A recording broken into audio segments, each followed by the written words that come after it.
do share screen. Entire screen, I think. Yeah, okay. Let's see. Does anybody know how to hide that little toolbar for Zoom? Um, I don't know. It's been Yeah. acting up for me. I have mine set to auto hide and it doesn't, but we don't see it. It's not covering Oh, your you don't screen. see it. Oh, okay. Okay. Then we should be okay. All right. So I'll go ahead and get started. So tonight, we were going to review Deepseek Sparse Attention. Um, This is one that I heard of in the context of DeepSeek release 3.2. And as I dived into it a little bit, it turns out it's another one of those cases where it actually had shown up earlier than that. It's just 3.2 was the first time I'd heard of it. So in terms of an agenda, I thought I'd take a slightly different approach here. I'll go through, and on my machine, I've got a small screen, so I won't be able to monitor chat. So if somebody can speak up, if something comes up that I should pay attention to, respond to. Um, so anyhow, what I thought I'd do is there's kind of, I want to put it both in, provide background material, as well as there's some other ones I ran across that I want to kind of expand it into as well. But on the other hand, if you've been with us for some of our, we did DeepSeek presentations a while back around the R1 release, I think it was.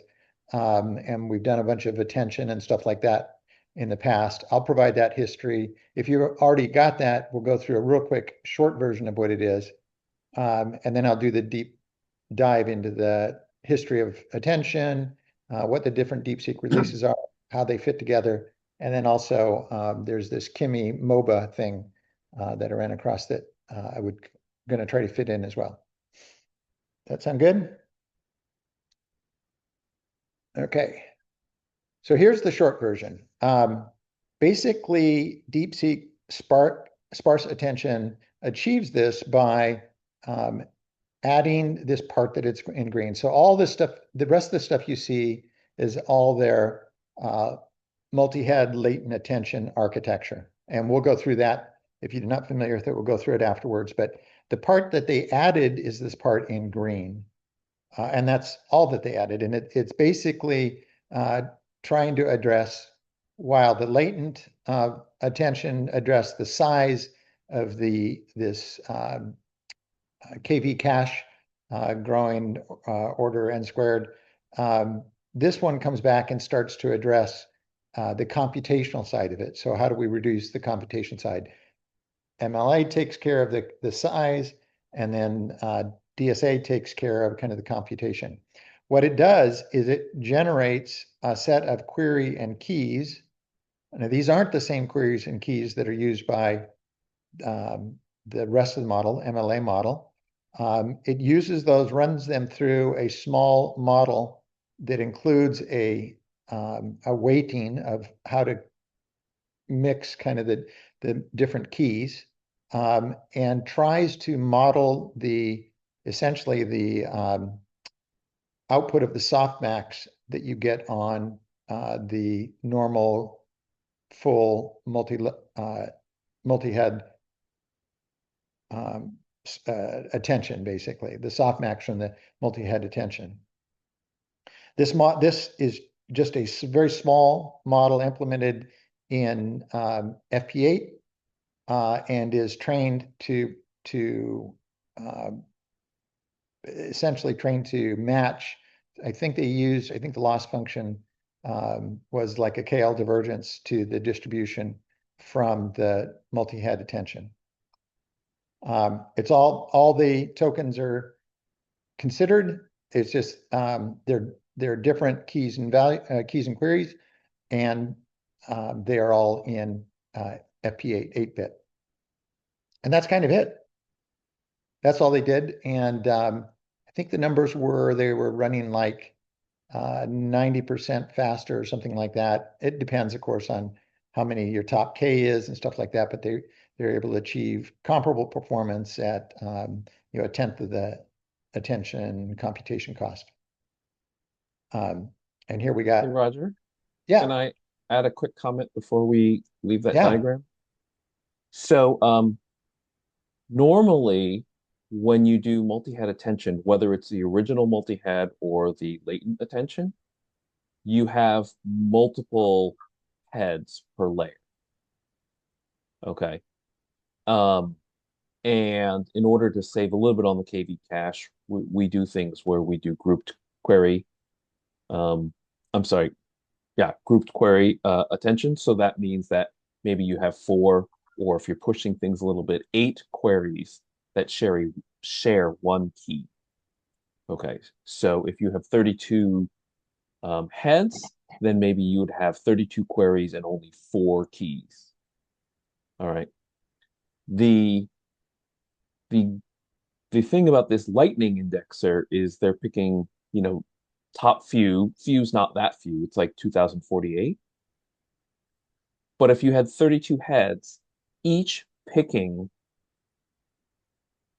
um, this top 2048, that would really kind of defeat the purpose of this whole lightning indexer business.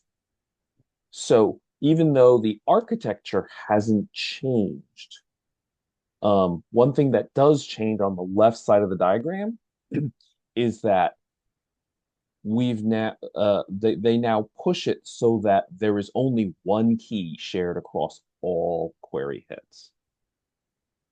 Um, and so the formal name for that is multi-query attention instead of group query attention. But that's notable because even though it's not in a different color, it is a change on the other part of the diagram, is that they've significantly reduced the number of keys being used. Does that make sense? It does. I want to go through that and we can check my understanding of it. Um, but there's an equivalence here that comes when you using latent attention. And I'll go through that later, and you can cross check me on that, Ted, to see if that aligns with your understanding Sounds great. a little later. But anyhow, so the thing that this kind of, you look at it, it was pretty simple, pretty quick. As I dug deeper, the thing that kind of surprised me was that the number of keys is in this lightning indexer and the size of them is completely independent of the keys and number of heads in the model itself. And this is all just a little learned model that runs next door to the main model. This was kind of the results that they posted, and it's funny that they use dollars as kind of the thing that they're optimizing. But the blue line is the 3.1, which did multi-head latent attention without this sparseness to the attention, and so you can see it gets more and more expensive the larger the token, or the larger the sequence rather. And the orange line comes up because they don't limit the number of below 2000. They just use all the locations. It's not until they get to 2000 that they start picking the top 10 2000. And so there's a little bit of overhead. So it's above the blue for a little while till you get to 2000. Then the slope changes and they cross over. And it's, and for the longer ones, it's dramatically lower cost. So that says, oh, this is the value. This is what we're trying for. Okay, so that's the short version. Anybody that knows all the background, if you have any questions right now, you can ask that. And if not, I'll start diving into just full coverage of the background. I have maybe may not be a very intelligent question, but when they do these things, how do they check that the blue version and the orange version are producing similar results? They do run actually an experiment on that. They have some data. I think I have it later on. It's in the 3.1 paper where they compared the results. I think it was after, like at the level where they've already started doing post-training using it for RL, and they show that there's similar types, a similar curve, similar performance. I see. And how do they define similar? It's largely, let's see, in the example where they plot it, I think it was loss functions, but they also compared it at the benchmark level too. Okay. Okay. Yeah. Okay. Thanks. Yeah. That's how well, strangely enough, sometimes it seemed to behave better, which is weird. Mm. You wonder if that's like, are we making a mistake there, or is there something about compression that makes it behave better? I don't know, but yeah, there's I mean, something with is being it better. statistically significant? Because, you know, No, it seems, I don't know. I don't know how many times like they ran the experiments. So did they average out these experiments and do right, they have understanding of the noise level in the measurements? Or right. did they just run it once and you're seeing noise? I don't know. Yeah. Yeah. Okay, cool. But thank you. Yeah. Mhm. Okay, so I'm going to start from the base. I'll try to move fairly quickly, but this will be for people that haven't been with us as long and haven't seen this. This is basically going back to the original Attention is All You Need paper.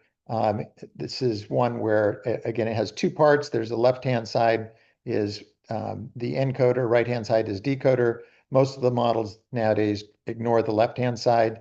And then on the right-hand side, we've got the tokens coming in from the bottom. They go through a multi-head attention block, then through a feed-forward block. You go through that multiple layers, NX, multiple layers, and then they come out the top and project it into space. And the logits run through the softmax and select the next token.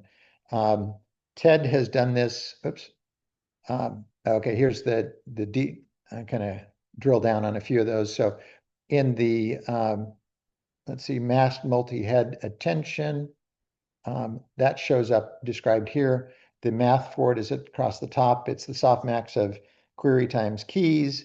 And then you scale the values based on the query times keys. On the left-hand side, we show just like one head, how that works. Key and query come in, you dot product between them, run it through a softmax, and use that to multiply times the v vector.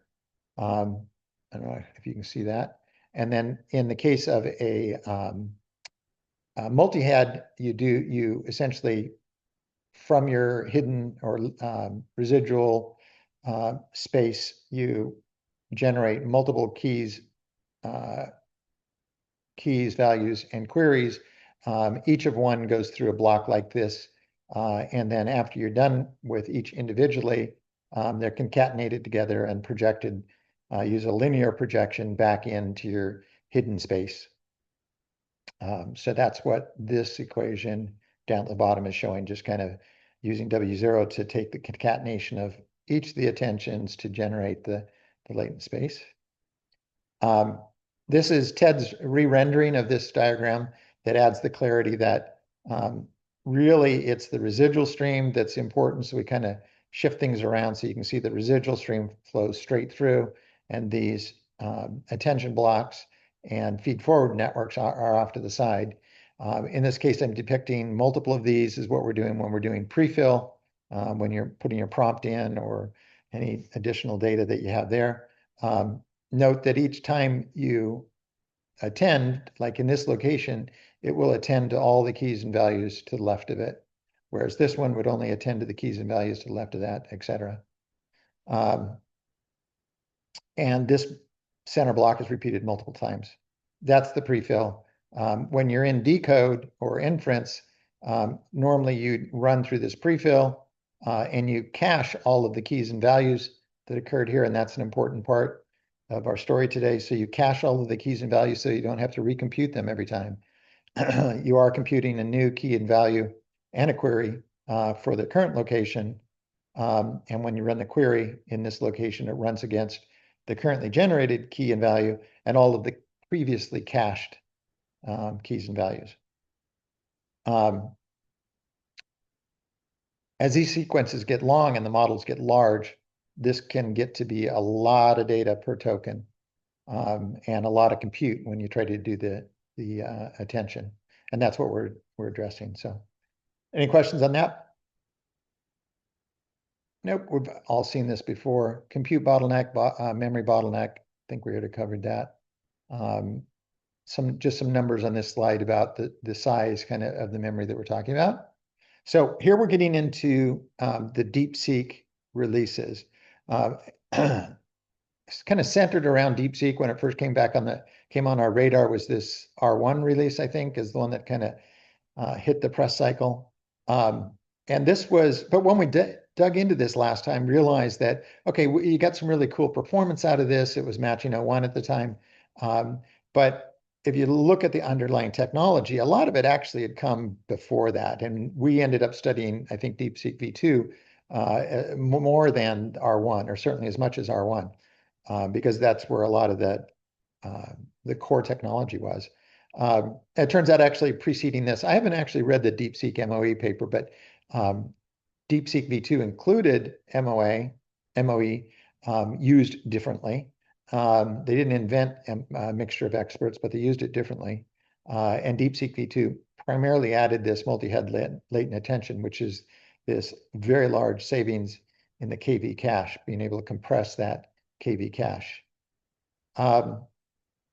So again, I heard about this next one, Deepseek 3.2, and was interested in the statements that were being made around the sparse attention. But it turns out that it's actually, that had come out, let's see, Deepseek V2 is December 25, but it turns out the actual paper describing their sparse attention came out earlier. So if you see it, you'll see a Deepseek V3.2 EXP. That's their experimental version, which was primarily testing and demonstrating how the sparse attention algorithm might work. And then 3.2 is when they tied it, kind of rolled it in and had the next major release. They did quite a few other things in the way they were training it, but it included this sparse attention from the V3.2 EXP. Any questions on that or comments? Okay, so MOE, this is the idea that the feed-forward networks that we saw up here were generally two dense layers stacked on top of each other, where the hidden state between the two dense layers was larger typically than the model dimension or the hidden state along the residual stream. And what people had started doing is instead of computing all of that matrix, they would look at some fraction of it and just compute the feed forward contribution based on that fraction of the model. So the way I kind of would think of this is previously we had seen in, I think it was the Rome paper we reviewed. Ted, correct me if I'm stating this correctly, but my understanding from back then is a lot of the kind of knowledge information that exists in these models exists in the feed forward matrices, in those weights. And the processing through this two-layer is kind of, I conceptualize it as kind of a vector database lookup. You have the incoming state, you do a vector database lookup, and you get an output of that vector database lookup. And in the full feed forward, you essentially had to look at every single piece of information in your vector database to decide which is the most closest match to the input, and then output that value. And what this was saying is let's be a little smarter about it, and let's try to narrow down what part of this space that the key match is going to be, and then we don't have to process all the ones that are not likely to match. They did it using a router. I think this was a trained thing, and it basically said, which of these subsets do you want to look at, where it's some sort of top K. And in Deepseek MOE, the variation they added is they had some that always show up and then some that use the router. And the big thing that Deepseek did, I think, is where MOE had been used in small number of experts. So they'd partition the feed forward into 8 pieces or 8 chunks or something like that and select one of the 8 chunks. Deepseek partitioned into a large number. I think First one was 64 or 128 or something like that, and now it's up in the several hundred for current models. So that was the DeepSeek MOE. Ted, does that line up with your, did I capture that okay? Yeah, you did great. One little bit of color I will add is that I think when you look at early MOE models that came out of, primarily Western labs like Mixtral, right? You were doing like 2 experts out of 8 or something like that. The primary benefit of doing that is if you were someone like OpenAI that had millions of customers, then you can do expert parallelism on your GPUs when you're serving all of these customers. Um, and you can get the same quality of language generation, the same benchmark performance, um, but a little bit more compute efficient because you have the benefit of all the weights of all 8 experts, but you're really only doing the compute for 2 of them. Okay. Um, and philosophically, like you said, this is the first time we see a much larger number of experts.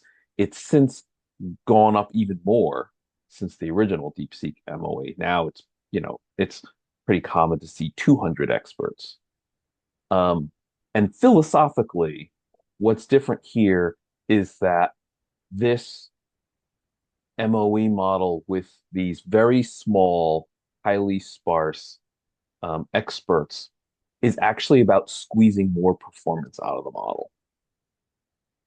So when Mixtral came out, I said, well, it doesn't really make sense to do MOE on small models that you're going to run on your computer because it's not saving you any GPU memory because you have to load all the experts anyway. You don't have, 4 GPUs to split the experts across.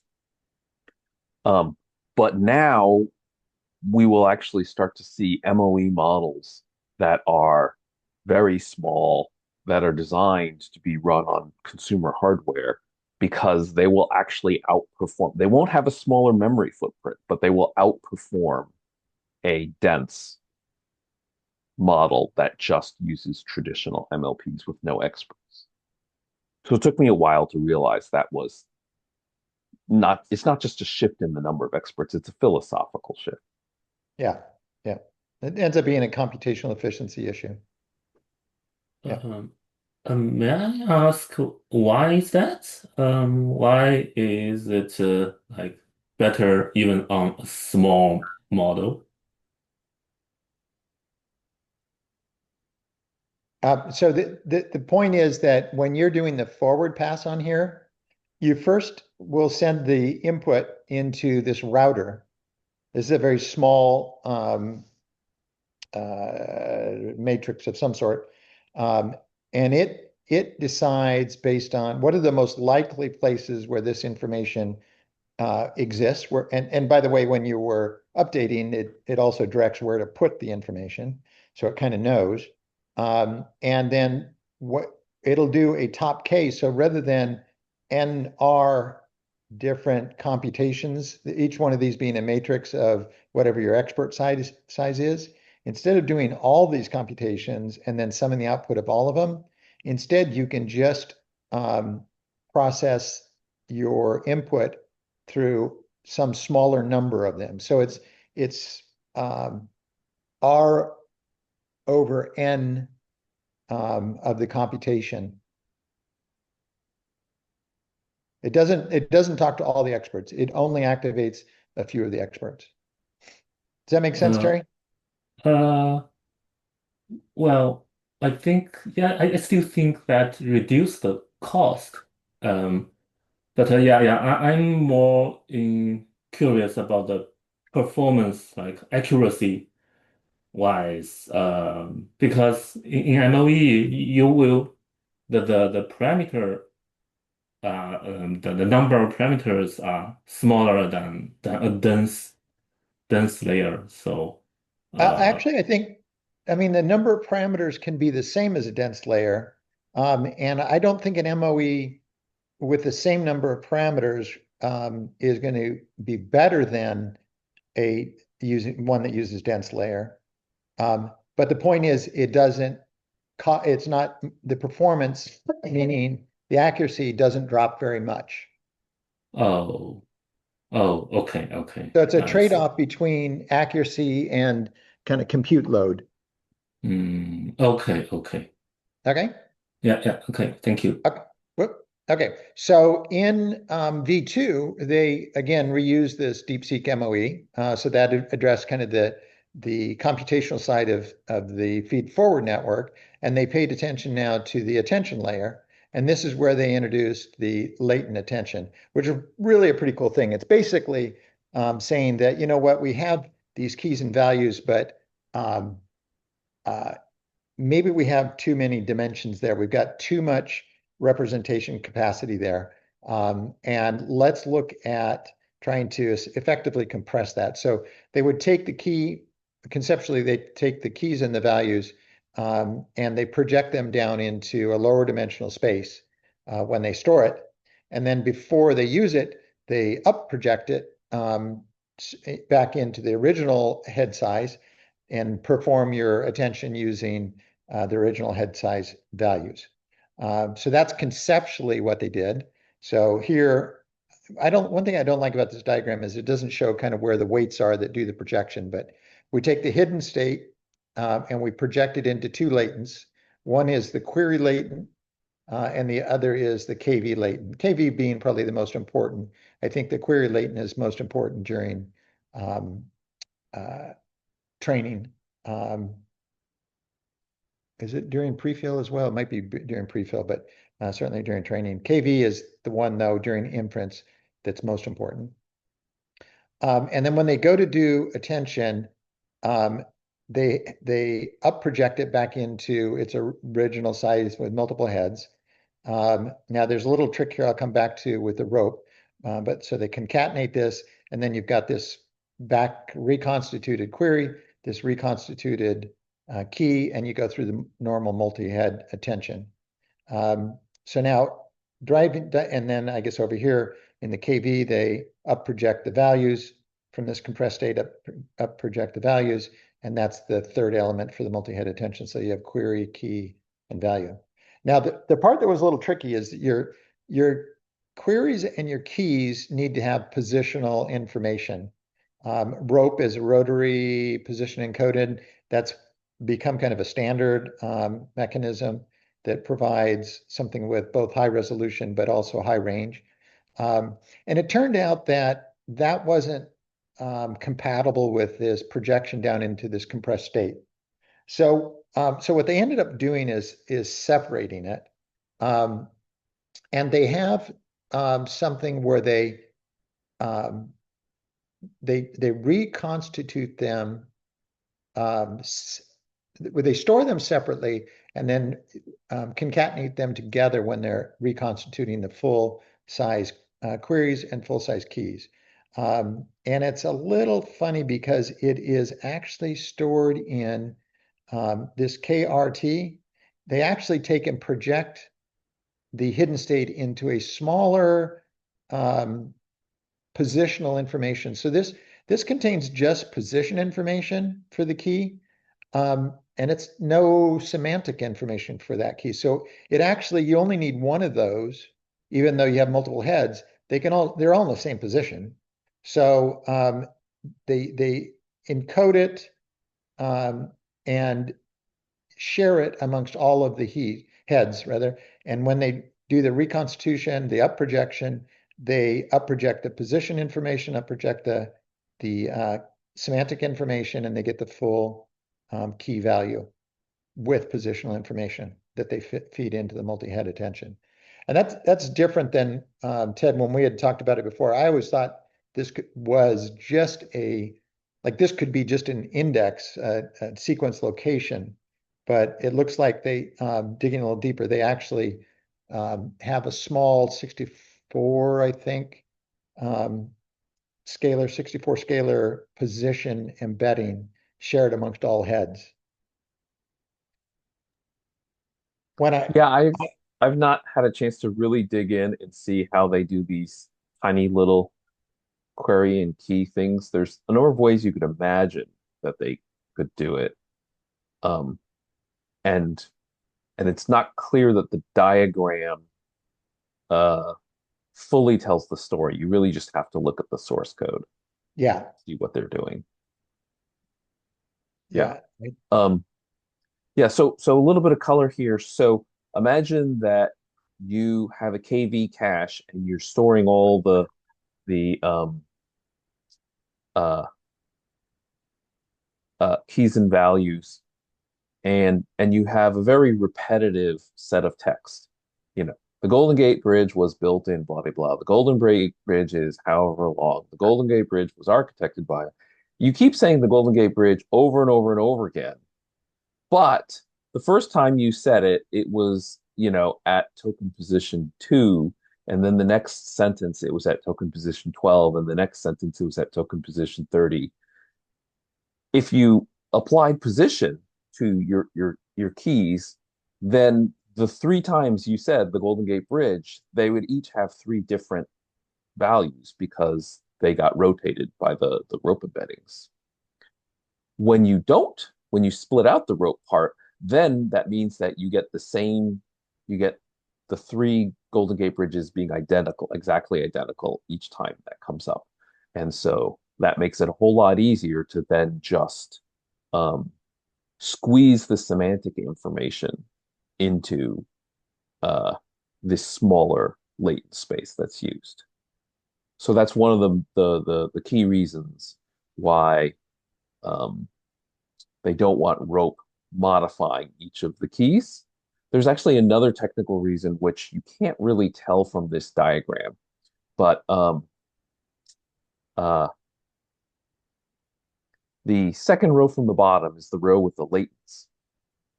And the diagram shows them being up projected back to full keys, full values. And on the left, it's the full queries.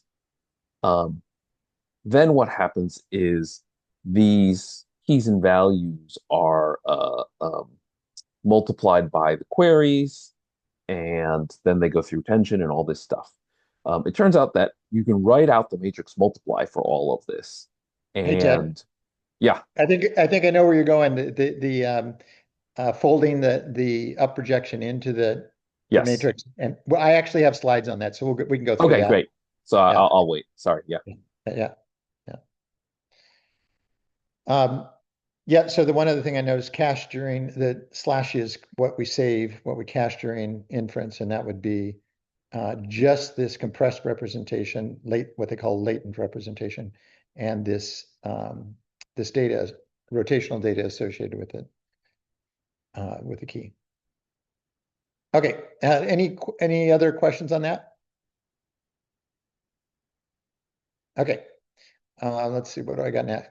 Oh, so a little bit of background. So the multi-head latent attention, which as early as the attention is all you need paper, basically had a query and a key and a value, multiple of them for each token location. And some of the earlier attempts to reduce the size of the KV cache, again, slashes are what we're putting into the cache. You have to put all of this into the cache. Some of the earlier attempts, I think they actually came in the other order. I think they actually tried, well, let's put everything in one cache, one vector, and we'll just run multiple queries against that vector. My understanding was that wasn't, it was good, you know, saved a lot based on the number of heads, but the accuracy dropped accuracy dropped too much. So they had gone to kind of this group attention where they would combine a few of them, but they'd still have more than just one. Those were some of the earlier attempts. And the multi-head latent attempt takes a different direction where they will have a compressed or latent representation of all of this KV cache information. So a latent representation, meaning a compressed representation. And when they go to actually implement the multi-head attention, they will up project it back into their original values, and then perform a normal multi-head latent attention. So does that make sense then? So that the key here is that all of this data, or maybe I should say all of this data here, we compress into this area. That's what we store. And then when we need it, we uncompress it. Hey, Roger, that's right. It may have just been a slip of the tongue, um, Uh-huh. but you had talked about token positions. So for each of the four parts of this diagram that are separated by the vertical dashed lines, when you see the 8 things across, that's representing different attention heads, all for the same token position. Yeah. Yep. Sorry if I misstated that. Yeah. It's a lot. It's a big multiplier. And for each layer too. You got this repeated for every layer. Okay. So the going through now, I think this is the Deepseek 3.2 EXP paper. They start just laying out, okay, so for multi-head attention, for each head, actually we're doing computing the query key value using the hidden state, and we have a matrix WQ, WK, WV that projects into the query key value. If we're doing multi-head, we essentially have representation for multiple, one for each head of each of those. And then for each head, we will run the product. This is the attention equation. So the product of the query times all of the keys for that head in the sequence, and divided by the dimension of that, and run a softmax on that, and then use that to weight all of the values. And then once we have that output from all of the individual heads weighted by the attention for that head, then we go through, concatenate those together, and WO is introduced to project from this concatenated head dimension space back into your hidden space, the model size, model dimension. So this is just background. That's just how the math, the equations for the multi-head attention. And what they do mathematically then is they have this, so this is the weight, down convert the key value into this compressed or latent key value representation. So that's what WDKV does. And then when they want to use it, WUK and WUV projects that latent or compressed space back into the original keys and values. So that's the first part of their equation. They also note that they do it for the query. Again, this isn't quite as important, except that they mention they do it to reduce activation memory during training. So it's not helping KV, but what the heck? Go ahead Hey, and use it. Roger, Yeah. super quick note, on the previous slide, you'll notice there's only one compressed thing for both keys and values. Yep. And that ended up being one of the tricks that helped reduce the size of the KV cache. Because initially, naively, you might have just compressed the keys separately and compressed the values separately. But it turns out that the researchers found there's quite a bit of mutual information. And so maybe the keys you can compress, I don't know, whatever, 2 times, and the values you can compress 2 times. But if you combine them, then you can actually compress 2.5 times, because there's redundancy between the keys and the values. Yep. And they actually, if I remember the number back there, they actually got more like almost a 10x, 8 or 9 or 10x compression overall, which is Yeah, that's right. Sorry, I was picking interesting. numbers out of the air, but yeah. Yeah. It was like 10x, but then there's certain overhead, and so it ended up being like a 6x reduction. Yeah. Okay. So let's see, which way am I going here? Okay. And then, so this is just the math, the equations, where they take and generate the rotation as part of the query and the key. So this is where they apply the rope to. Interesting enough, I didn't understand the rationalization for this, but for the key, they do the projection WKR from the hidden state, whereas for the query, they do it from the latent, the compressed state. I'm not sure why they did them differently, but Ted, have you heard anything about that? I don't know which paper you took these equations I think this from. is I believe this is the 3.2 EXP paper, which mostly I've focused on. That's really, a lot of it's repeated in the 3.2 paper, but this is mostly in there. So these are, sorry, these are the actual KRs. Yeah. Yeah, So yeah. Oh, I yeah. shouldn't say 3.2. No, these actually I think these were in the 3.2, but they're repeating what was in the version 2. Yes. When MLH was in.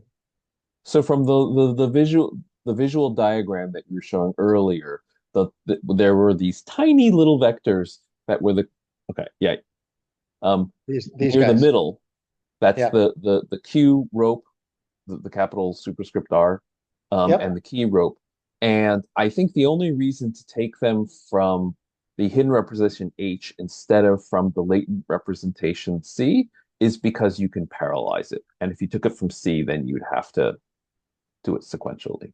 Yeah, what's curious is Q does come from C, but K comes from the hidden, Oh, not the latent. And then they just cache it. So oh, anyhow, it's not that important, but it was just yeah. I mean, H has more information than compressed. So if you're going yeah, to do yeah, something, I guess it makes sense. yeah.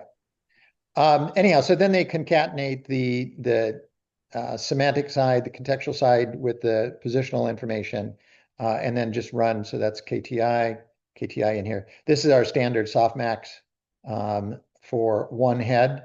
You're summing over all of the positions, the query times the key at that position, take the softmax, and then use that as a weighted sum of the values. And because it's multi-head, you take those, then concatenate those together, and this WO projects that, figures out like how do I combine these and what part of the hidden state or residual stream do I want to plug those into. That's what WO does, and that's what UT is. So this is the simple math behind the concept. Really simple math for what the heck it does. It's pretty cool. Uh, And Sorry, Roger, can yeah. you explain a bit more about why they need to have this decoupled rope strategy? The only part that I read was they just said that the rope was not compatible. Two things. The rope was not compatible with the compression that you get in the latent space. And two, by decoupling it, they're able to separate it so that whatever the vector dimensions you're using for this representation, you only do it once, and all of the heads share the same representation. Uh, So you get a oh benefit yeah. right there. Instead of having one for each one, you have it shared. Yeah, so it's just Okay. pre-computing it. Yeah. Yeah. And why it's not compatible with this latent I can't attention? I can't answer that. I don't know if anybody else Uh, has got an answer on that one. So I'm sorry, what's the question? yeah, the question is why the traditional rope is not compatible with this latent attention. Well, I don't know if compatible is necessarily the word we have to use. It's just that if if you have Golden Gate Bridge as one token, I guess maybe it wouldn't actually be one token, but play along with me. Um, then every time it appears, it would have the same latency. But if you rotate it with rope, then every time it appears in your text, if it's not in the exact same numbered token position, it'll have a different representation. And it'll mean that you have that many more unique values that you're trying to compress into your Hmm. latent space. Hmm. So, like, Oh, imagine That that you makes were sense. trying to zip a text file, but instead of uh, having just 26 letters, you had, 2,000 flavors of each letter that are slightly different, slightly rotated, right?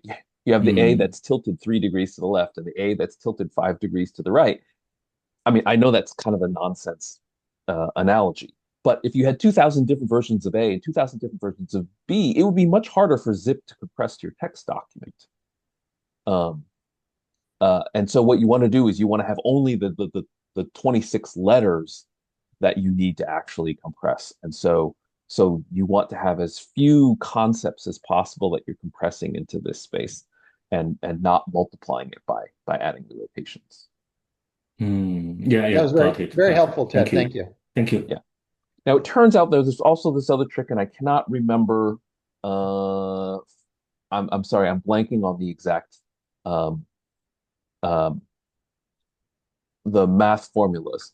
But when you actually have this latent C, you are multiplying it by some weight matrix, some up projection matrix.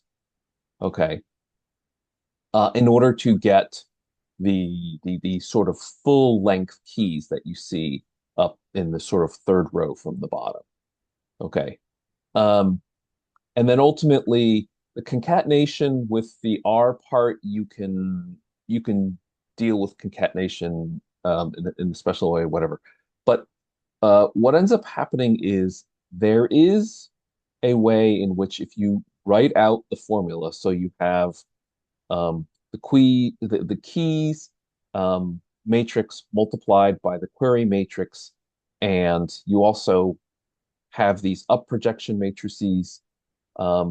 You can combine the matrix multiplies, and so the up projection as it's drawn on the diagram has this special line written from the C row, which is like whatever, the second row from the bottom up to the third row.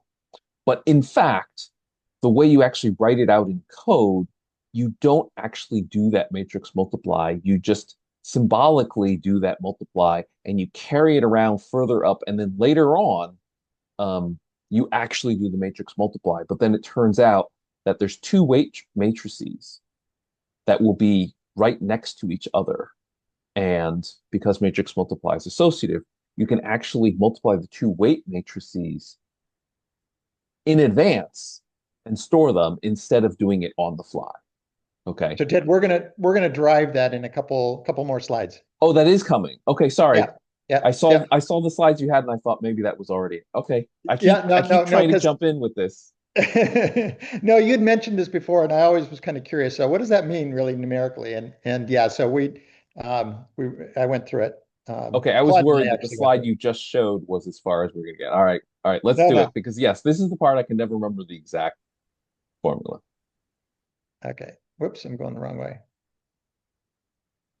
Okay, so where was I? Oh, I was down to here. So this is like multi-head attention, those two different the group query and the multi-query, the size of the cache per token, and then using theirs. These numbers don't really capture it very well because I don't know what NH and NDH and all that is, but I think they said it was on the order of a 90% savings that they were able to achieve. And it all depends on what's the size of the DC. You're correct. You can adjust that. You can adjust that to get more or less compression. I assume they came up with it just by testing empirically. But What's the capability column? well, this is where they were saying, so multi-head attention is the standard, so they're calling that strong. If you just use all of the keys and values in one vector and multiple queries against one vector, then the strength of the model is weak. The group query attention, let's see, I'll go back to those are up here a little ways. That's these guys. So this is the baseline performance. That's the strong one. This is, and it's not as good, and this one's weak. And this one they're saying is as strong. They actually, I think, said stronger. I think I don't remember exactly where the data is, but I think for some reason, this ended up being stronger than the other, and it could be for a multitude of reasons. The relationship between the key and the value might have been it. The fact that they waste fewer dimensions on position encoding might be contributing. I don't know, but in some cases, it ends up being stronger. So it's stronger than the group query? The So baseline. it's No, somewhere stronger than the baseline, the stronger MHA. than even the base. Okay, okay. This is what you said earlier, that maybe there's some compression or something going on that causes it to Yeah, I make don't it. know. I don't know So what would justify it, but yeah, that's Okay, what they claim. So okay, I have okay. I have a theory on this. So when the paper came out and the benchmarks, some of the benchmarks were the same as the baseline regular attention, and then a few of them were just a tiny bit higher. That's why they say stronger. Um, and I have come to the opinion that even though rope has many strengths, and it has for a while now been the standard that everybody uses rope in their models. Um, One of the problems with rope is that you have your query and the entire query gets rotated. So if your query is length 128 floats, every single one of those floats is modified by rope. And the same thing with the keys. If they're length 128, every single one of those 128 floats gets modified. Any semantic information in those queries and keys is going to get noise added. It just gets Now, smushed, right? Yeah. Well, Yeah. well, I don't know if it's smushed, but it's getting rotated. It's getting nudged. Okay. Yeah. If what you are trying to do is attend to the token immediately before you, you have to have rope or some other mechanism to help you know which token was the one immediately before you. But here's the problem. When you want to attend on something semantic, when you say, I'm an adjective, I'm just looking for a noun, all of your nouns have a certain amount of noise added to them because of rope. And the further away they are from you, the more noise there is added to these nouns because the rotation relative to you is larger. So we're starting to see some of these models that have like a quarter of their layers have regular full attention or latent attention or whatever. And then the other layers will have something else. And what we're seeing now is that these models will not use rope on these few layers because these layers with full attention are designed to do semantic patterns only. They're not designed to do relative patterns like the token immediately before me or two before me. And it performs better when they don't use rope than when they do use rope. So I think that's my theory here is that when you see these Qs and Ks that have no rope information, there's no noise getting added to them, and they can do really precise semantic meaning. So you're like segregating the different types of processes that you're running on it in order to get cleaner information?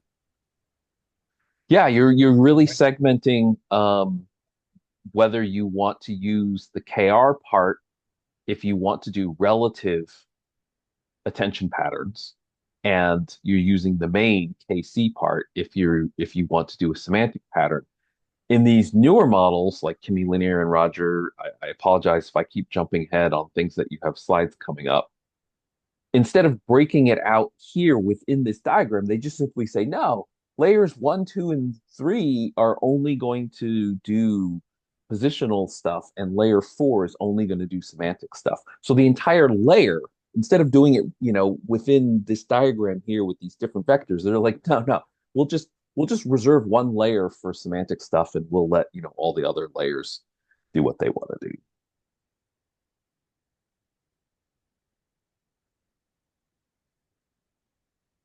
Yeah.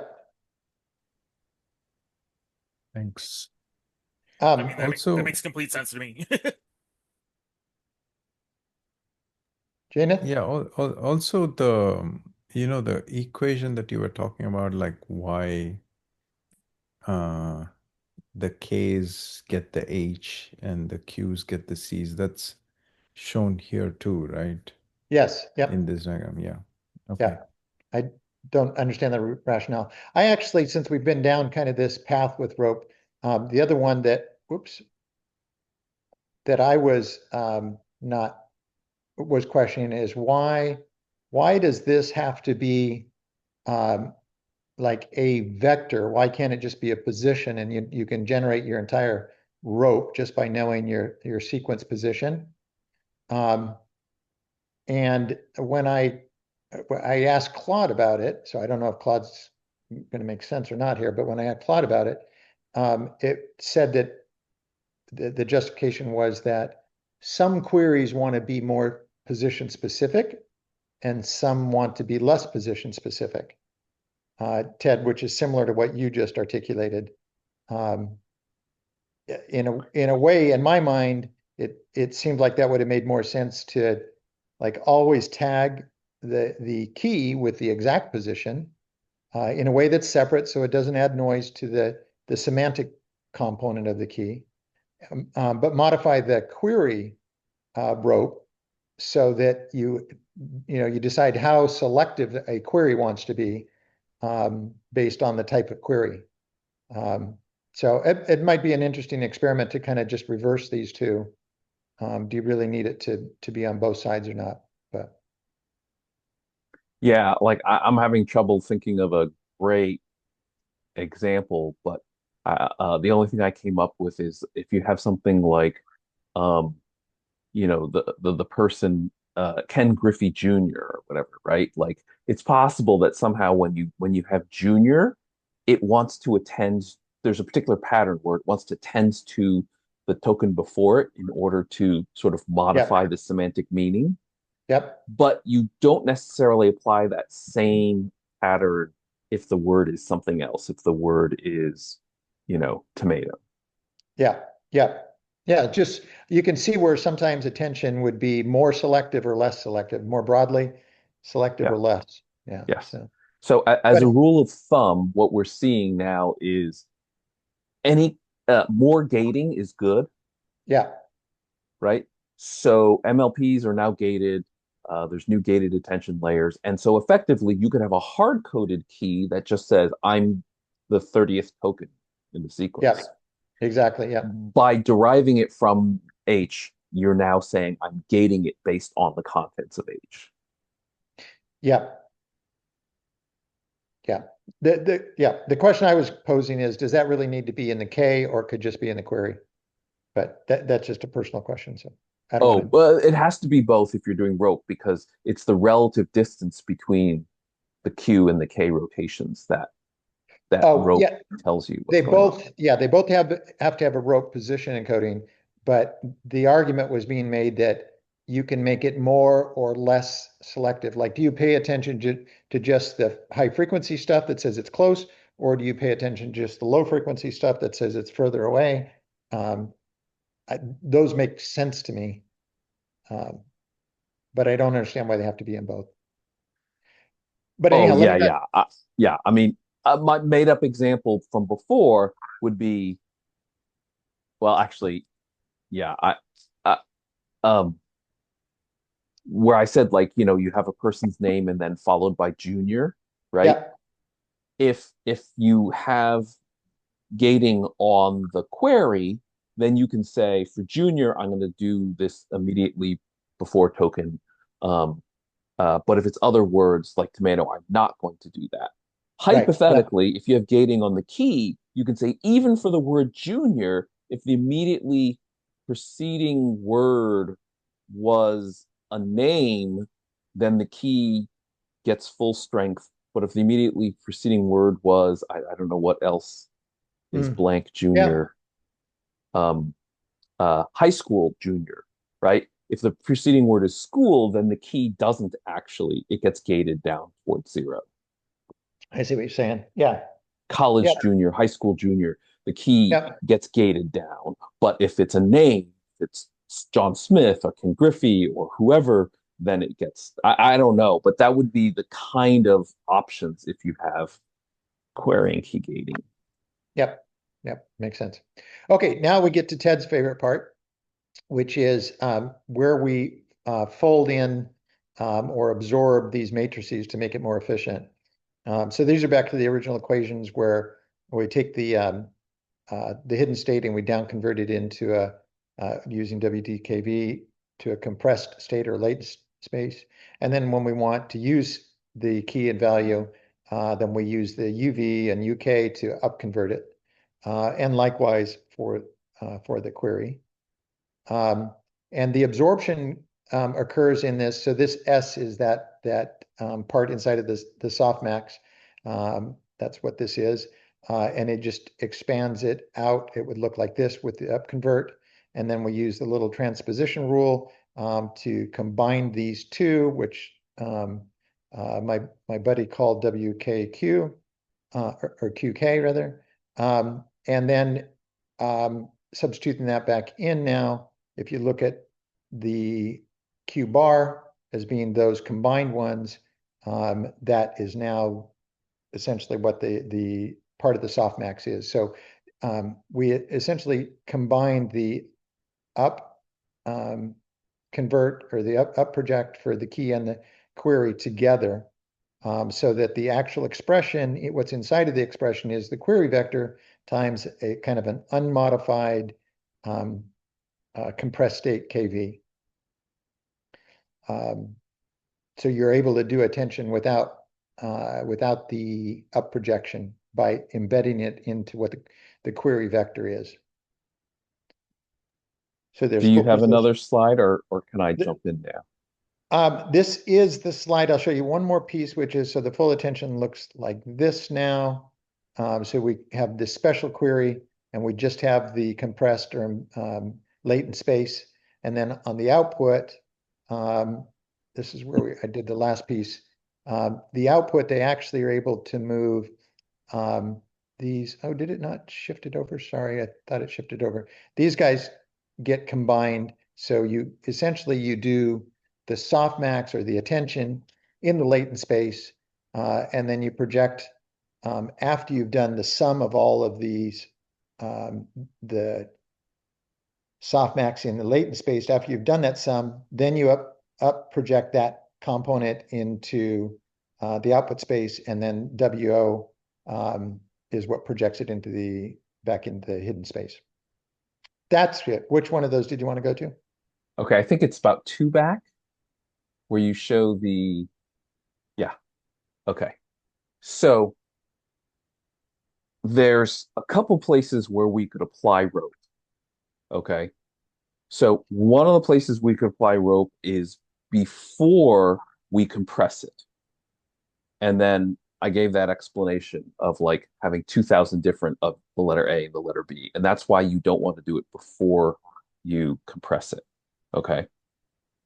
But you could still do traditional type rope by applying rope after you've up projected it here. Okay. And so this top line, where it says S sub ij equals, okay, instead of just having W UQ times CQ on the left, and then the W times the C on the right, okay, where you have those parentheses, you would have rope being applied to those. So it would be R times W times C on the left-hand side, that whole quantity transpose, times W times C. If you apply the transpose rule that they're talking about, okay, then what you would get in that middle equation on the top below forget about the whole square root of D thing, okay? Forgetting all the superscripts and stuff like that or whatever, okay? You would have CWRRWC. And you would then lose the ability to combine the two W's together. I don't know if everybody followed that. I apologize, I don't have a visual. But anyway, so that's the reason why so you don't want to apply rope before you compress. You actually don't want to apply rope after you compress, because then you lose this ability to absorb those two weight matrices together. And so that's the reason why they concatenate rope instead of applying it to the up projected uncompressed latents. So third time's a charm, Roger. I finally got to squeeze it out. So the argument is, do the concatenation, don't use the rope to rotate the up projected vector. That's right, because you can do it on the down projected, and that Yeah, messes yeah, up your yeah, yeah, your cache. You can do it on the up projected, that messes up yeah, your yeah, combining. And so, what else can you do? And the DeepSeek team said, we'll just have it be concatenated as a yeah, separate component. yeah, yeah. This one doesn't even address the rope, but I see what you're saying. Yeah, Yeah, but there's a way you can sort of do the matrix math and reconcatenate stuff together. yeah. It's a little hairy, So but anyhow, it works out. that was the part that, yeah, we mentioned a few times, and I hadn't been through the math, and it was interesting to see. So the idea basically is you can do, Roger, so yeah, can sorry, I go have ahead. a question on the previous slide Yep. about the combined projection? These combined projection matrix, are they trained separately and then combined at test Uh, time? that's a good question. My suspicion is yes, that they learn better when you train them separately, and then you just at inference time you fuse them together. Okay, okay. Thank That's a you. good question though, because it's kind of, I don't know that they're used elsewhere. So in a way, you've over parameterized it. Yeah, but the gradient paths are different through the queries and keys, Roger, is what I'm thinking. Oh, So you kind of want them to learn fair separately, enough. and then you Yep, mush them together. yep. Makes sense. Makes sense. Yeah. Thank you. Yeah, thank you. Okay. Okay. So let's see. So DeepSeek v.3 introduces EXP is where they introduce this. Again, we already showed this in the very beginning in the short version. How are we doing time-wise, by the way? I'd like to finish up tonight, so I'm going to zoom a little. The main thing is that this is just a separate, simple model. I didn't get that in the beginning. And it's a different set of keys and queries. And all it's doing, there aren't values because all it's doing is predicting the distribution of the actual MLA softmax, basically. And the model that they used is just this new key sub I for indexer, or key sub I for indexer, Q sub I for indexer. They're just using a ReLU activation and summing it over all of those. And then there is a weight, the W is used as a weight matrix over that. And that's it. That's just the simple little model. And then this is just showing the actual attention is using the subset of the top K of those. And it's implemented in 8-bit numbers. It has a single shared key. Did I? No, I didn't. Okay. What else do we have? It's using a single shared key for these. And it's trained using the MLA scores. So we're just trying to match the softmax of the full model. It's also, there's some training. Oops. Trained to mimic the MLA attention softmax. I think there was some, okay, sorry. This was, we pulled out of the code, just understand some of the numbers that they're using. So 4 heads of 128 size, and they use top 2048 top K. We already pointed this out that it, for some reason, uses the compressed version for the query. Single key, but good at rope. Yeah, I think I've said all that already. Want to make a quick comment on the training. So I think what they do then is they train the full model, then they run with a dense warm model where, or dense warm up rather, where they will freeze everything else, just the indexer. I'm not sure what this dense attention that doesn't get frozen is. But what they're doing is they're training, so they're training to match the full distribution initially. And then after that, they start training, I believe, using essentially during training on the forward pass, they're also just using the top K at that point, is the way I read this to be. And that looks like that's most of the training. So quick with all of them, you assume you've ruled out the less likely ones, and now we just focus on the most likely candidates. And we've already seen this, the performance gain. Again, large, it only really matters for long sequences. So when you're doing different types of workflows, they may have even called out RL training. Here's one of the ones where, Janeth, I think you had asked, how do they know it's working? This is 3.1 is before they added the sparse attention. 3.2 EXP is when they were testing out the sparse attention, and you can see that the accuracy is improving along a similar line. I'm not quite sure why. It doesn't look like a lot of data points. I'm not sure why they use this, but this is what the paper used to show that they were training in similar fashion. And then they also went through and did some of the benchmarks and saw that the numbers were pretty close. Let's see, this is I know I saw somewhere it was actually better over here. Here's one, code forces, where you actually got a little bit better on the sparse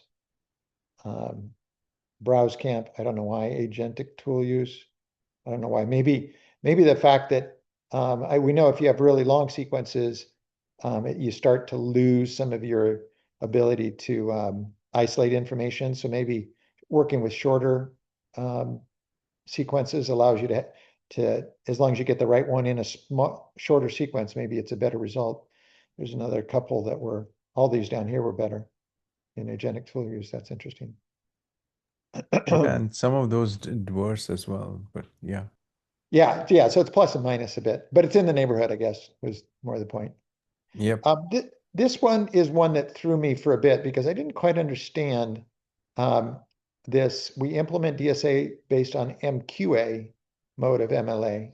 And I didn't understand because it seemed like they were throwing in a big change. They went from multi-headed latent with multi-headed versus latent with multi-query. But I think it rolls back to, this is the appendix where they show the two different ways. I think what it rolls back to is that when we operate, so this is the way they described it, right? You had your compressed latent KV space that they up projected, did the attention, got the output and then projected it.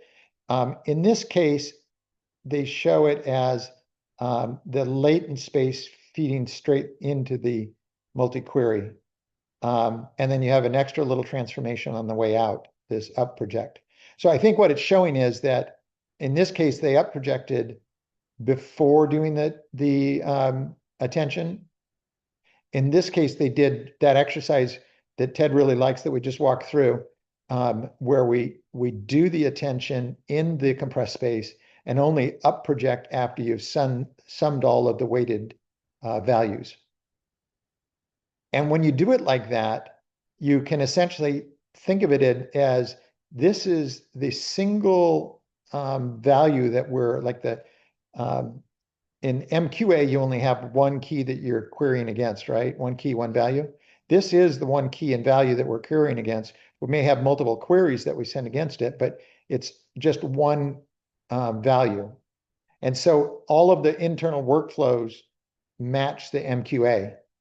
It's like an MQA, except in this case, we're querying against the latent space and not projecting up into the hidden space until the very end.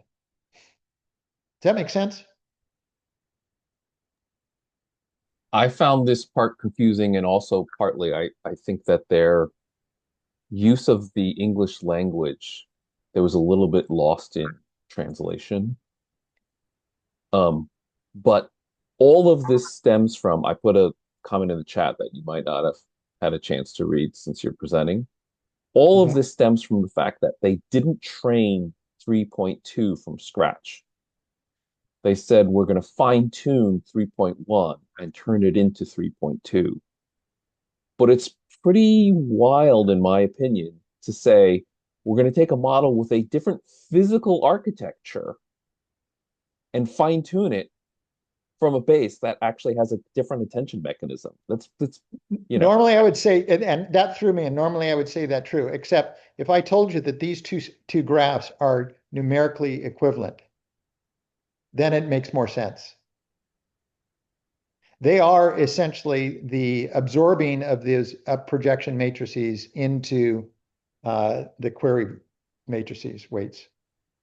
Oh, wow. I didn't get that initially, but Yeah. I eventually got there. Okay. Okay. Except for the OTC, which is new, right?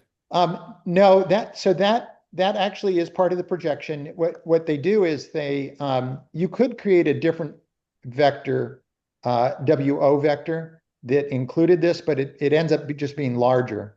So if we go back to our little equation derivation, this is normally that you would up project the value. This is the value, right? You take the hidden and you up project it, and then you scale it by the softmax score, right? But that's equivalent because you can move this outside. This is a constant. You can move outside. It's equivalent to this, right? So this now is essentially the weighted average of the compressed space, the latent space, weighted average using the softmax. After you've averaged it all together, then you can project it up.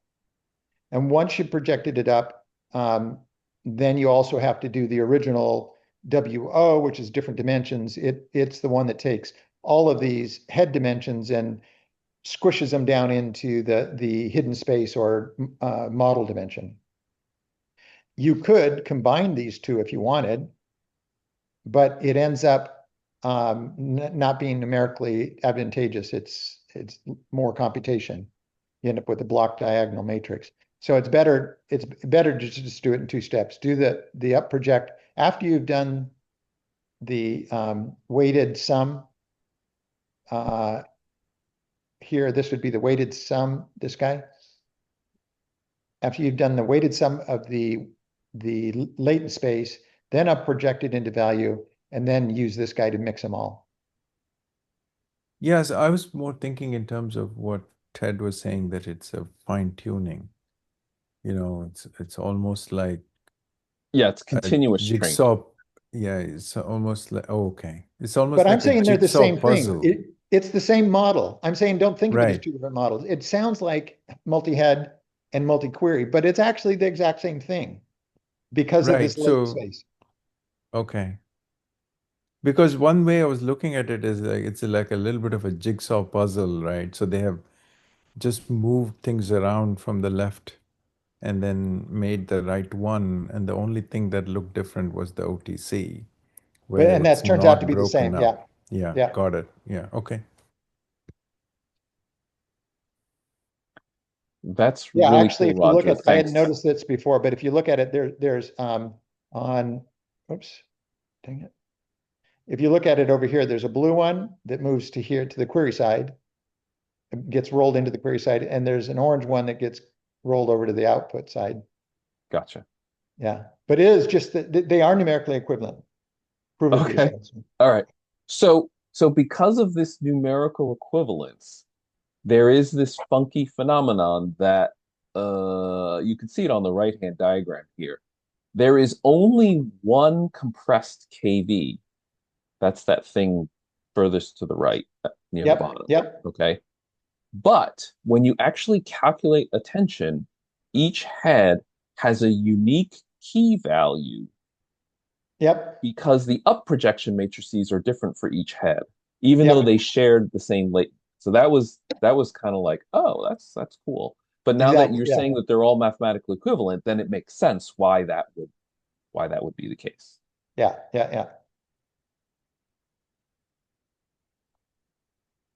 So anyhow, that was interesting. Let me see if I can wrap up here. Oh, it's 8 o'clock.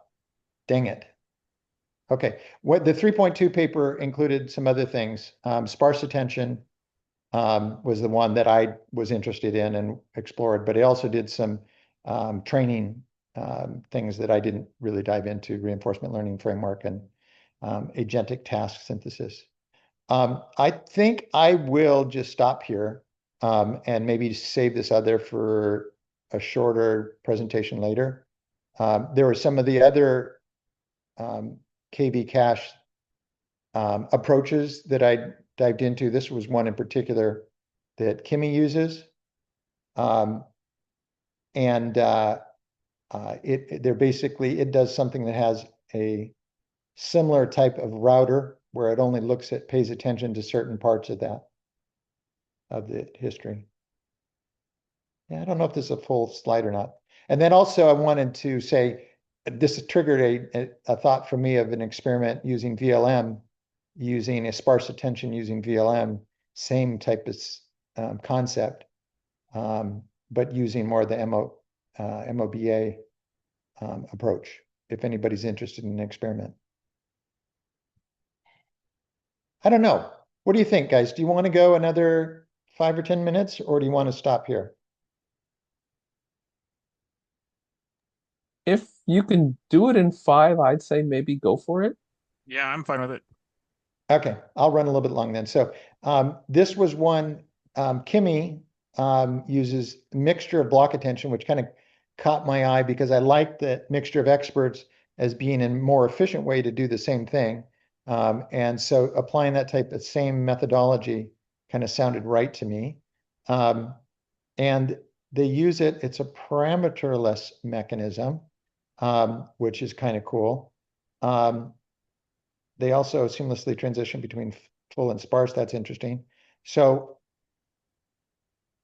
it's inspired by mixture of experts, and it's called mixture of block attention. The basic idea is that when we go to run queries, there's a router that decides which of the blocks. So they break the sequence into block size chunks, and they have a model that allows you to select which of those block size chunks you should run a full attention on. So I guess this is just pointing out that one query might get block 1 and 2. This query would get, I don't know why this shows this, but block 3 and 4 for query 2 if they went this direction. And the thing that does the gating up here, they partition into blocks and they just do mean pooling on that block. And then they do mat-mul, so that's like a dot product, a similarity similarity quantification, and then they select the top K and use that to index which ones. So essentially what they're doing is they're going to say, I've got 4 different blocks. I'm going to run this query against the mean of this block, the mean of this block, the mean of this block, and the mean of this block. And whichever ones have the best query against the mean, I'll go and run for those blocks. I'll go run the query, the attention against just those blocks. Super simple concept. The paper, at least that I was looking at, was more of a demonstration. It doesn't show production or anything like that. So they weren't actually even caching the mean pooling, but it seems like you should be able to. As you build the sequence, you should be able to cache what the mean pool is, the mean of each block. And then this becomes really just a fast first pass. And it doesn't require any parameters. So you could ask the question of, does this work as good as a lightning indexer? But it's a lot simpler conceptually than the lightning indexer. There's just the equations behind it. And do I have the performance? So here's showing that MOBA is comparable. So this is saying it seems to be good. I don't know what block sizes these are, but you can see again, the bold means I'm the winner. So the bold kind of distributes back and forth between the two. Does that make sense in terms of what it's doing? Yeah, it's cool. Cool and simple.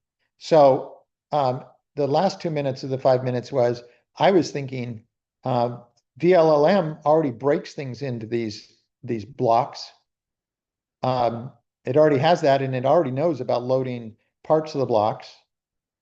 So what if we just added a pooling, a mean pooling layer, and just change the attention to use that mean pooling as like a prepass, and then a sparse number of VLLM blocks for a full pass.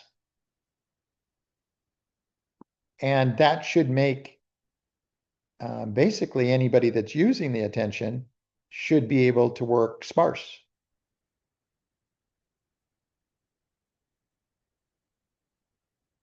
Does that make sense, Kat? Am I crazy? No, I would imagine that's how you would optimize this rather than just naively doing it, right? Yeah, it definitely seems like an optimization. You cache these mean pools, and then because it depend if for a large block, then that pooled KV cache is going to be way smaller than the regular KV cache, so it should be super fast. Yeah, so it'd be like for like inference as opposed to like training. Probably.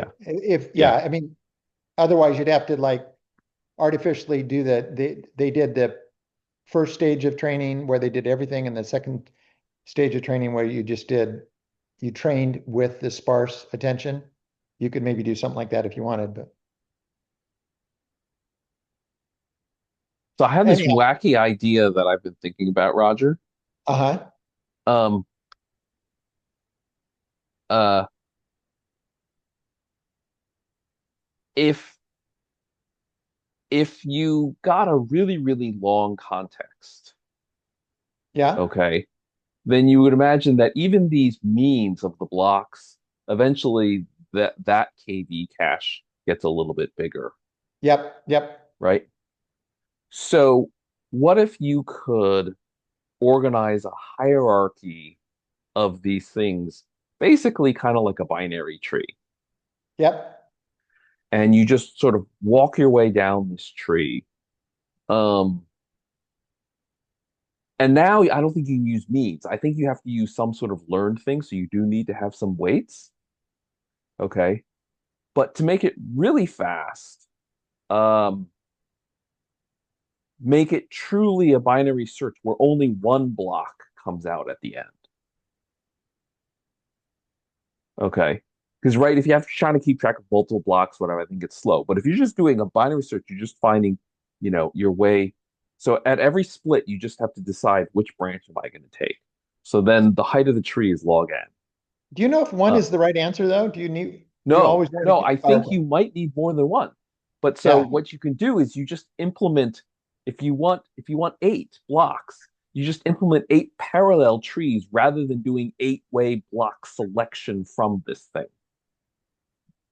Yeah, so you're The eight, simplifying the actual calculation itself and then just parallelizing that as opposed to trying to do one big complicated one.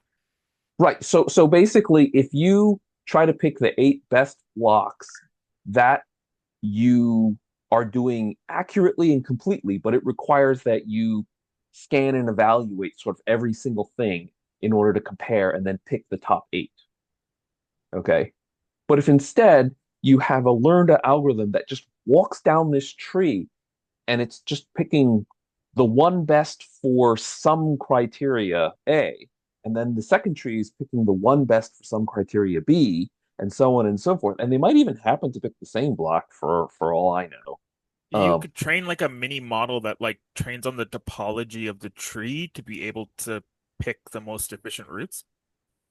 But the point is that exactly you're learning weights to say, and I don't know if it'd be binary tree or it'd be a multi-way B tree, right? But the point is you're learning some sort of algorithm that's going to decide which branch to take in order to get that one leaf that you're going to use. And it's not guaranteed that that leaf is sort of the absolute best. But like Richard said, you're learning this algorithm. But this is an algorithm which, if it worked reasonably well, then length doesn't ever matter because it's growing log n. Yeah, you Right? basically unlock like context, right? Like it doesn't because you can efficiently search the space for the context that you need. Yeah. So if the cost is X for a million token context, then the cost for, let's say it's only powers of 2, the cost for um, 10 million is only 3x, and the cost for 100 million is only 6x. So you want to go to a billion, fine, it's 10x. Um, At that point, your biggest constraint is literally throughput, right? uh, yeah, I mean, you still fundamentally have this problem that your KV cache has to, at the leaf level, be a billion tokens. Yeah, so that's So, definitely compute. so it's not the compute, but you're right. It's the throughput. Is you have to be able to walk the tree. Once your tree gets that big, you have to be able to walk the tree.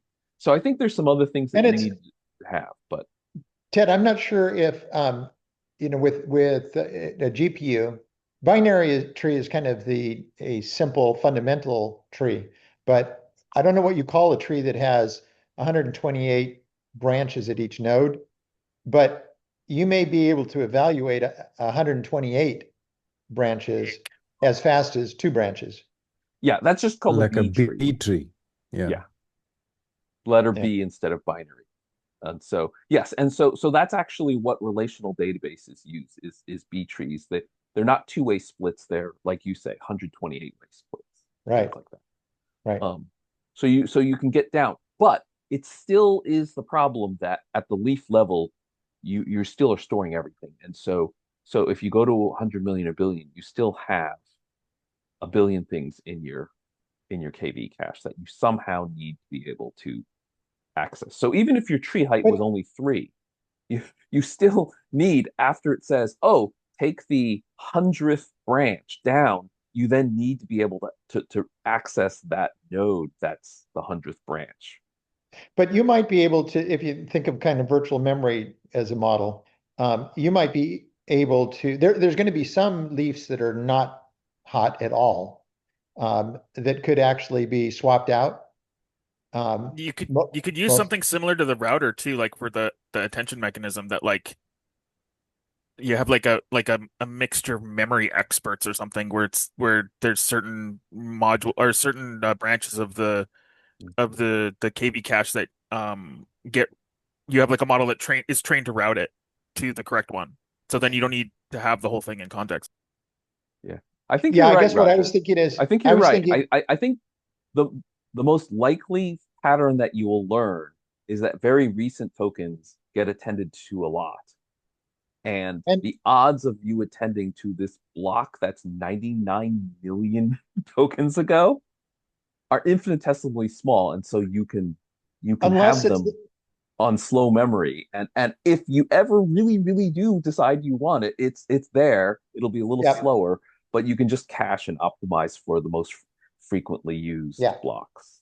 And Yeah. sometimes one that's very old is one that is important. It is the name of the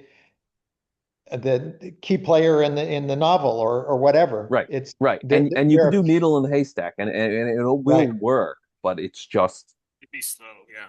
Yeah, you know, I agree. I But you could my I you, suspect that there's a lot of things associated with vector databases that are they're optimizations and lessons we've learned that could be applied. this is Um, where my brain was going exactly too. right. Yep. Yeah. So why even do, yeah. But yeah, so vector database search would be very, very fast. And that actually returns top K at once. It doesn't. right. And you get like different kinds of searches like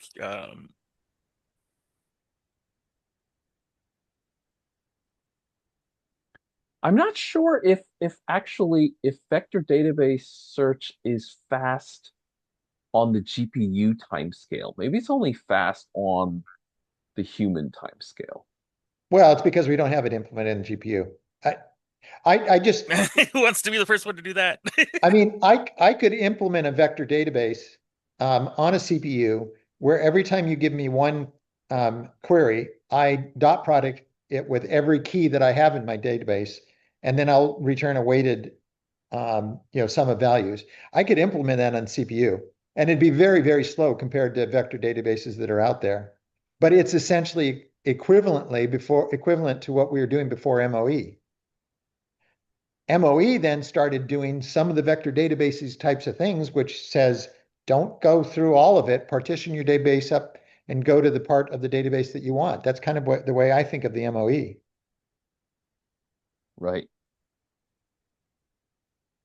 Yeah. So kind of in this same partitioning sparsity conversation, what I was thinking of is if you can learn some uh token dependent um um representation Yep. that you can then navigate what I was calling the binary tree, the B tree, you know, in order to very rapidly get to what you want. Yep. Yep. Anyhow, that we're more than 5 minutes over now. And that wasn't all my fault. Fair enough. All Yeah. right. No, that was very cool showing the block thing. So at the end of the day, DeepSeek did it in a fine-grained way where they'll say, I'll pick any 2000. And then the block one says, no, I'm picking blocks of, I don't know, the blocks were probably smaller than 2000, but hypothetically, you could just say, I'm picking 2000 in a chunk, and those are the ones that I'm using. That's right. That's right. In DeepSeek, they had a high performance way of comparing all of the token positions. Mm-hmm. And in the MOBA, they used. Well, they are comparing all of them. They're just comparing them as a group instead of individually. In DeepSeek sparse attention, the lightning indexer gets applied to all positions. Right. And I'm saying in the block, you are in one sense applying it to all positions, but you're just not doing I it see what you're saying. individually. Yeah, You're but doing them in groups. yeah, you're kind of superimposing a bunch of them so that you can do Right. the query more quickly. Yeah, Right. yeah, exactly. Yes. And so the difference is that the DeepSeek requires it has you have to learn the projections, learn the new queries. Whereas in the MOBA, there's no parameters need to learn. You could just do it right away with any model. Oh, that is cool. Right. It's a drop in. Yeah, with any model, no Sweet. training, no retraining. Right. Yep. Right. Yeah. And But if you wanted to go more hardcore, you could do like DeepSeek and train something. Yes, correct. Which is more like what you were talking about. Yeah. Yeah. Yeah. Cool. All right. I think So there's some fun things to play with. Yeah. I like the idea of playing with one that doesn't require a large model training. Oh, fair. Yeah. All right. So shifting gears a little bit. So Roger, I think the plan is that next week, you and I will be in the same room. Yeah, as the current plan is that way. Yeah. And so we haven't yet quite figured out the format or the topic, but we'd like to do something interesting that possibly takes advantage of the fact that we can actually whiteboard or communicate or exchange notes or whatever live in person. So if you guys have any suggestions, I would love ideas now, or you can, if you have an aha, you can drop it in Slack. Maybe it's easier for us to code if we're in the same room together. I'm not sure.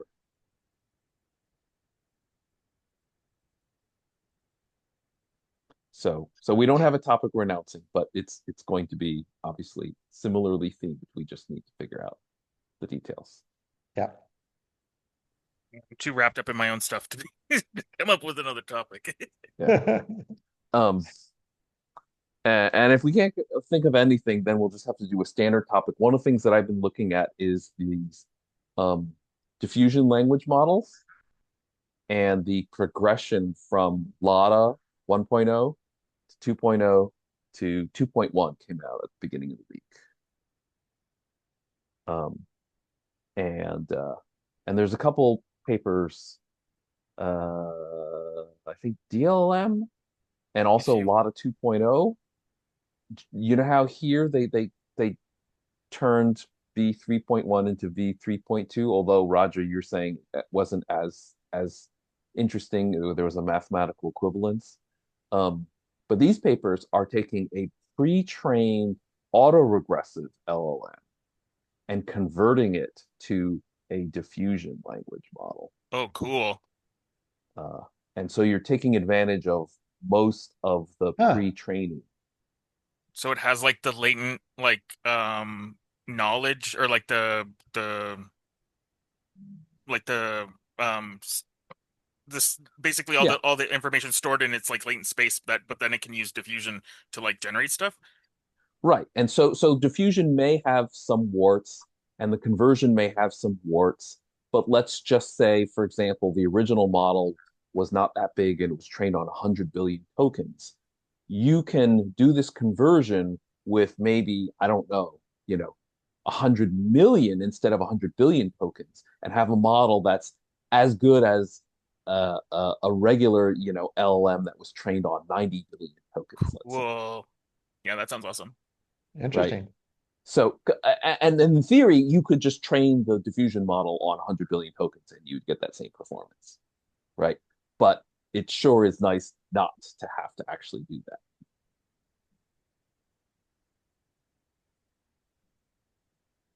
So that could be something that if we don't come up with anything else, just show like here was some very small model, like a 1-2 billion model or whatever, and then like actually show, and then afterwards we converted it to Well, a you guys are diffusion totally model. strapped for ideas. I tried to write a paper that if you want to try to decode it. Doing I figured out how to create this. It's like sort of like a filter, but it's like good at detecting audio information input and then can create like um a representation of input audio signals that I think has possibility of mapping onto other forms of learning. Um, I think that'd be interesting. For next week, we're kind of hoping we can find something that can leverage Ted and I being together. yeah, that's cool. That's cool. That's cool. But Richard, if you have one you'd like to, that you put together that you'd like to can present or whatever, that'd be cool. Yeah, actually, I would like to present this anyway because I have to be able to explain it to people. Okay. Yeah, maybe the week after then or something like that. Yeah, okay. Sounds good. All right, is that a wrap? It is. Thanks everyone, and thanks for staying extra long. Yeah. All right, everybody. Thanks.